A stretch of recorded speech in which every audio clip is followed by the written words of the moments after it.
virus, or you can have the virus in you and it develops into AIDS.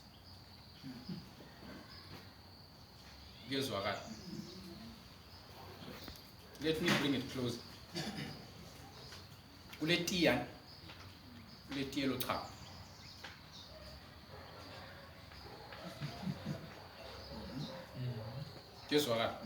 Onke itiya, but kule kukhona osoku-edile. Okay, so the virus on its own can stay in your body and just be the virus. But in the event that your immune system becomes weak, that means now there are doors that have been opened for other things to enter into the system caused by the virus.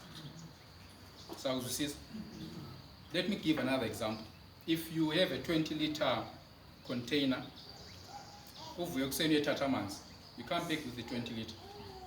But the next morning, if ungavuka, you fagis car, you can come with 19.5 liters.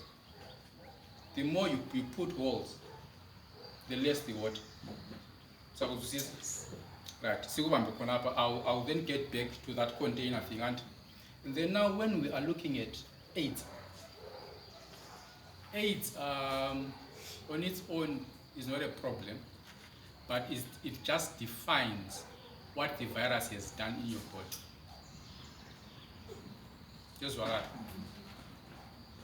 if virus, you have like a color on the 20 liters, the 20 liter becomes the body.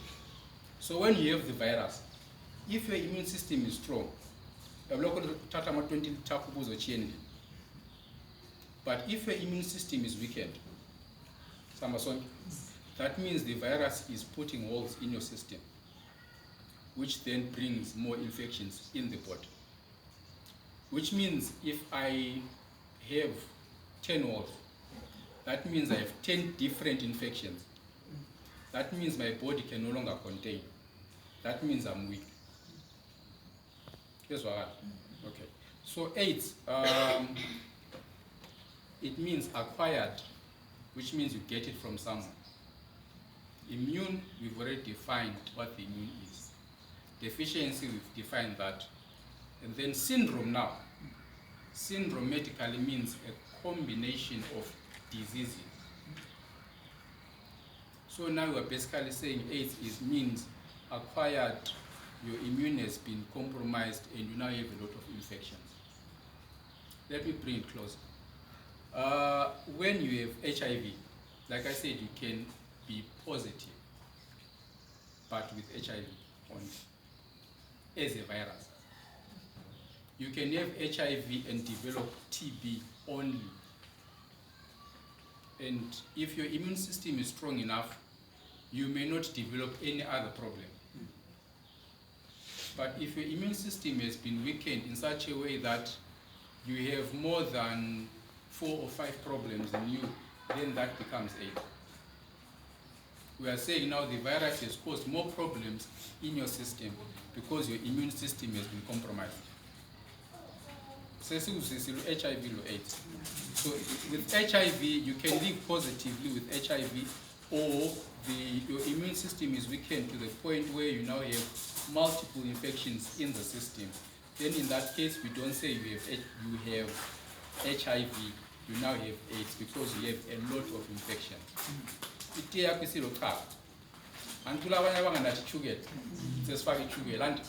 So it's more like there are things that are added in your system which weaken your immune system.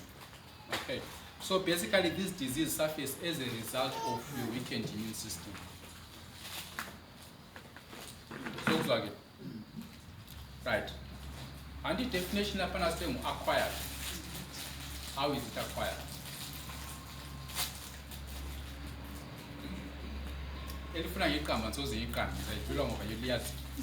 Right. Let's look at mother-to-child transmission, because they are so in case mother-to-child transmission. Remember, when the child is being manufactured, let me put it that way. The food, the water, the nutrients come from the mother through the umbilical cord, including the immune system of the child. So whatever the mother has is transmitted to the child through the connection here, Yankab. Okay, so that's how it's transmitted, which is the reason why they now are doing what they call PMTCT, which is prevention of mother to child transmission of HIV.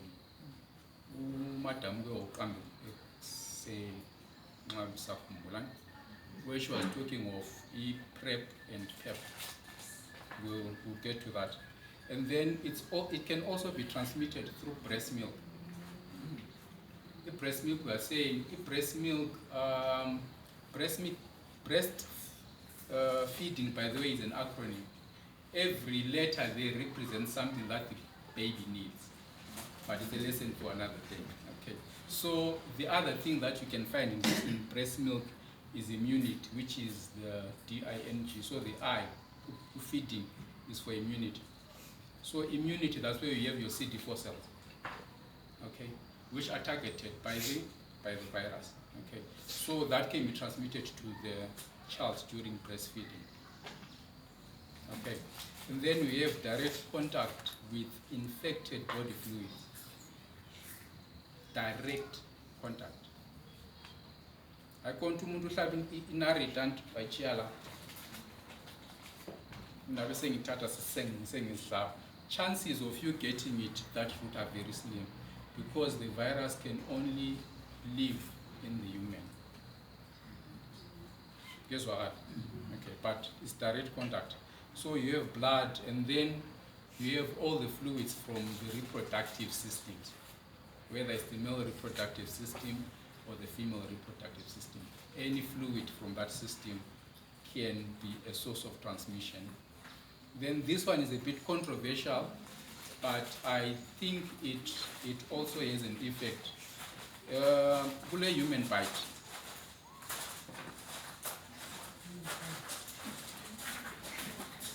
We all know that saliva is DNA. That you can actually tell who the person is by testing their saliva. And the DNA contains HIV. That's one. So human bite is another way of transmission, though the percentage of this one is very small. Some would say saliva can also transmit HIV.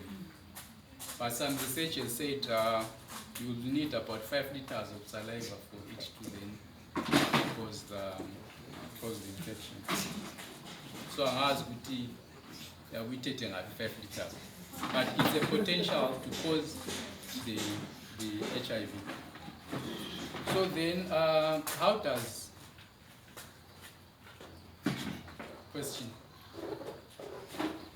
My question is, what happens when someone has got sores? Let's say someone has got sores in their mouth and they kiss. Isn't that some of the kind of source of transmission? Direct. Right. With the sores. The skin acts as a barrier for infection. So any damage to the skin means that area becomes a weak spot for any microbe to cause an infection. So if someone has oral sores and they are kissing, whatever could have caused those sores on that person can cause the sores on you, number one. Number two, the exchange of body fluids, like I had said earlier on. Now you are at a higher risk of contracting HIV. Are you answered? Okay. Right, so now let's look at how one then develops AIDS, not HIV, because that's just a virus. So basically our bodies have what we call our immune system, which consists of what we call T cells, CD4, CD8. So what happens when someone is infected by the virus then targets that system. What it does, which makes it hard for it to be detected, is when it gets into the body, it takes the form, the shape, and the size of the normal human cell.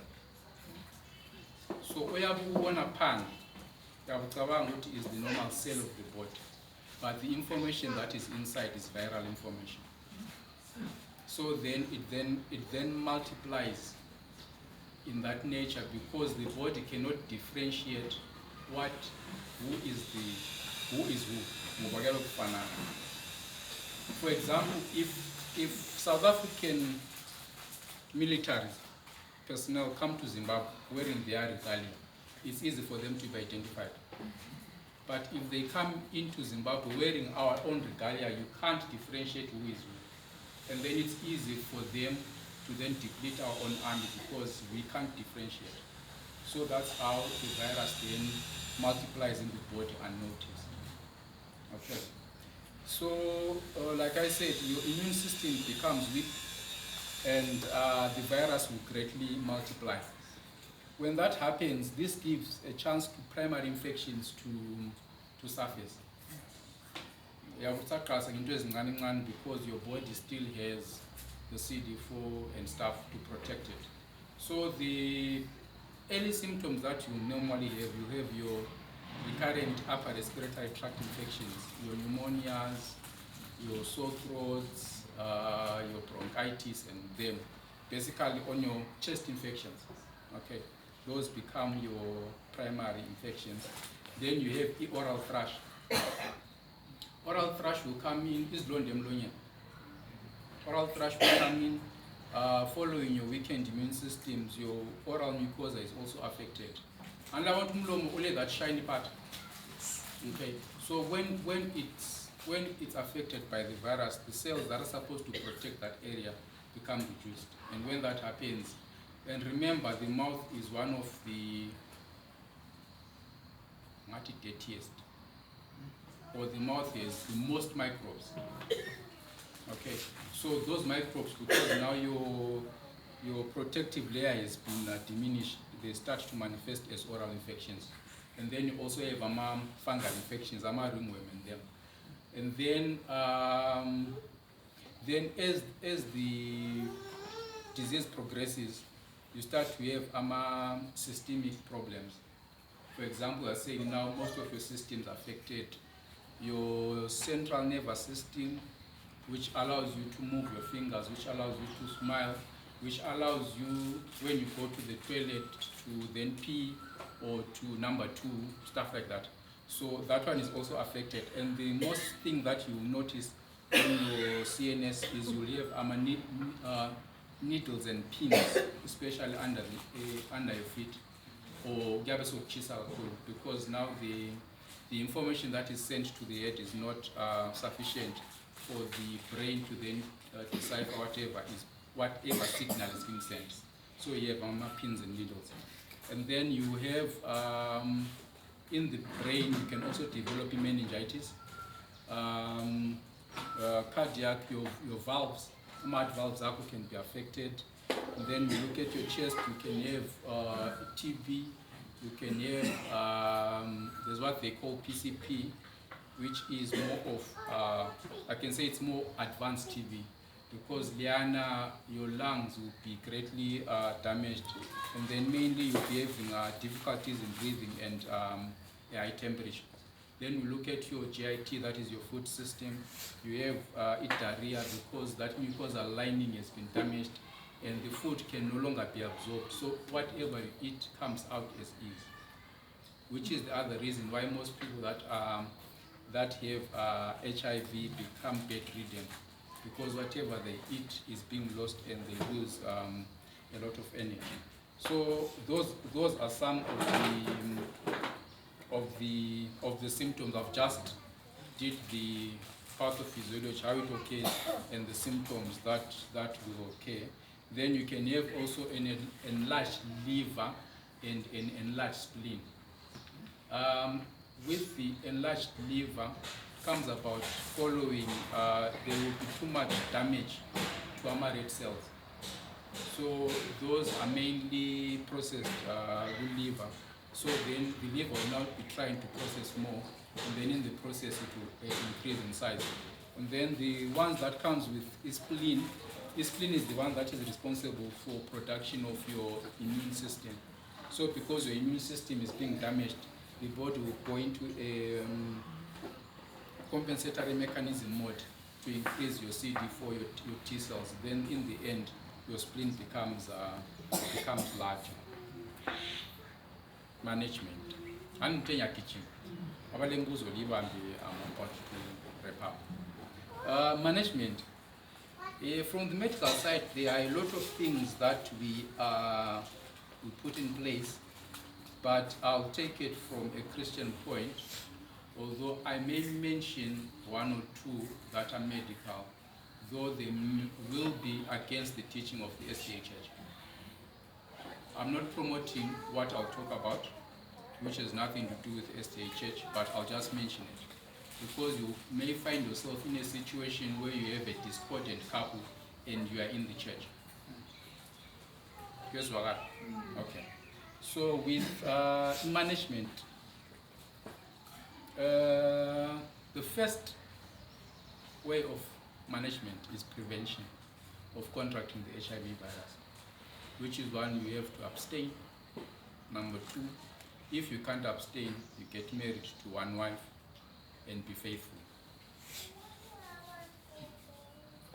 Yes, you abstain if you can't get married and have one wife and be faithful to that wife or that husband. In the event, or not that one I'll talk of later. And then you have, now we are saying you are already infected, which can be as a result of not only promiscuity, but you can be a victim of abuse. Okay, so there is what we call ART, which is antiretroviral therapy. So now we are having antivirals. These are medications that are against the virus. So what these medications do, they specifically target any cell or any CD4 that does not have the normal human DNA. So the ARVs are made to identify any body cell that is not the normal. But these ones are very heavy, especially the first 2 weeks.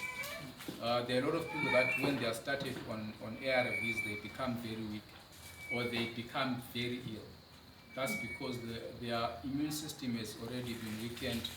They are not getting enough diet or healthy living to boost their body repair.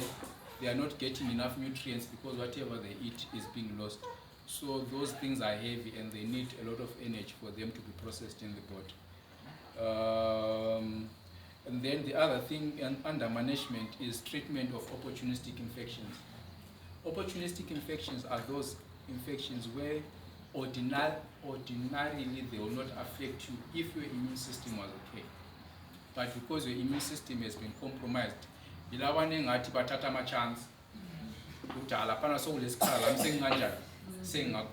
are what we call OIs.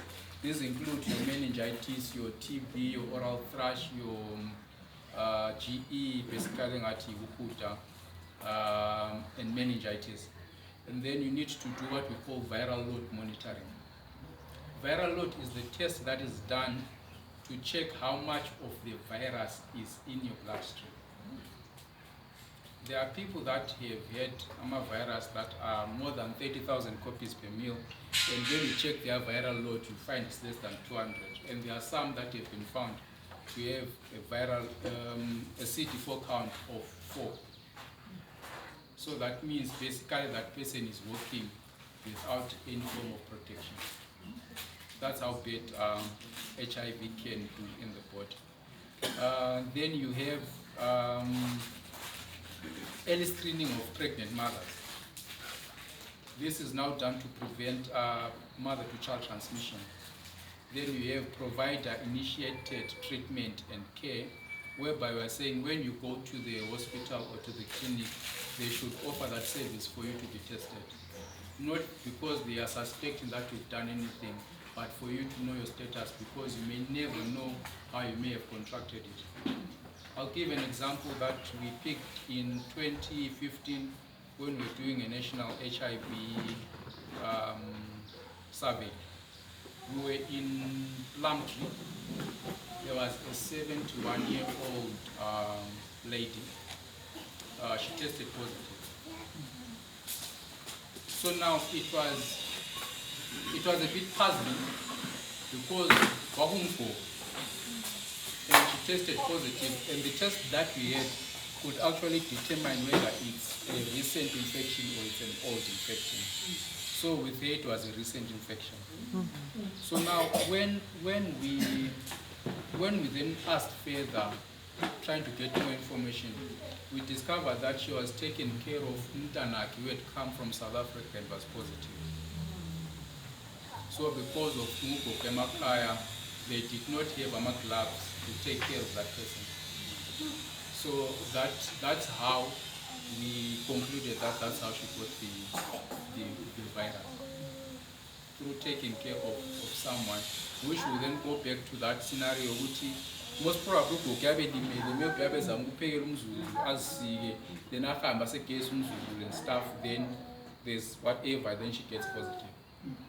Okay, so it's very important to have EPITC provide initiated testing, and also this one helps, especially when you want to test men. Men are just a difficult journey. When we're doing the same survey but in Plumtree, we had a challenge because for, like I said, 3/4 of the people that were coming for medication were ladies. You ask them where the men are, they'll say, "Auntie, when I saw a test." So when an atamapil is bright, but now the problem that comes with that is the lady will be getting the viral load reduced, and the men's viral load will be increasing. And remember, men, they will always say, demand some things. And in that process, they are reinfecting the lady. So what happens is you find every time you do a viral load check, you find it's ever rising. And then maybe I think it also has an impact that generally men esibhedlela abahambi ohambisa umntwana ku-vaccination umama, ohamba ku-ANC umama, umntwana ngagula umama. So men tend to think ukuthi isibhedlela ngezabomama, which is wrong. Isibhedlela is for everyone and it benefits everyone. So abakhona la abangakatesta limboni. Okay. Then the other one is screening of homosexual abuse cases.